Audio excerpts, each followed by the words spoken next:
नमस्कार. तुमचं पूर्ण नाव आणि गाव सांगा. संदीप दत्तात्रय मोरे, तालुका लोणा, जिल्हा बुलढाणा. हा जे हरभरा पेरला, या हरभऱ्याला आपण बियाला कोणतं औषध लावलेले?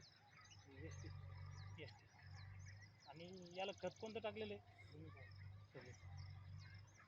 बरं. आता पेरल्यानंतर खत टाकलं ते सर्व झालं, त्याच्यानंतर पहिली फवारणी कोणती केली तुम्ही? ग्रो नायट्रोकिंग आणि स्प्रेडॉल 90. बरं. तर या ग्रो नायट्रोकिंगच्या किती फवारण्या झाल्या हरभरा? बरं. तर बाकीच्या लोकांपेक्षा तुमच्या हरभऱ्यामध्ये आणि बाकीच्या लोकांच्या हरभऱ्यामध्ये काय बदल?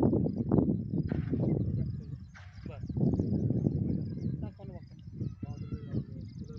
समोर पहा. फुलं भरपूर आहे. बरं. समोर पहा.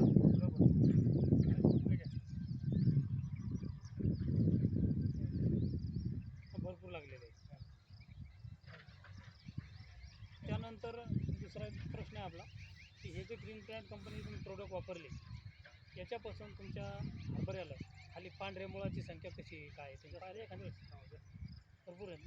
त्याच्यामध्ये नत्राच्या गाठी हो आहे नाही उठत सांगा. तर हे ग्रीन प्लॅन्ट कंपनीचे प्रोडक्ट वापरून तुम्ही समाधानी आहेत? हो. आणि हे सर्व प्रोडक्ट ग्रीन प्लॅन्ट कंपनीचे प्रोडक्ट शेतकऱ्यांनी वापरायला पाहिजे का नाही वापरायला पाहिजे? तर ठीक आहे. मग आज किनगाव चिट्टू गावामध्ये संदीप भाऊ मोरे यांच्या शेतातील पाहणी केली हरभऱ्याची. तर आपल्या ग्रीन प्लॅनेट कंपनीचे प्रोडक्ट वापरलेले आहे. त्या ग्रीन प्लॅनेट कंपनीचे प्रोडक्ट वापरून संदीप भाऊ अगदी समाधानी आहेत. आणि संदीप भाऊचं मत आहे की हे सर्व शेतकऱ्यांनी ग्रीन प्लॅनेट कंपनीचे प्रोडक्ट वापरायलाच पाहिजे. बरोबर.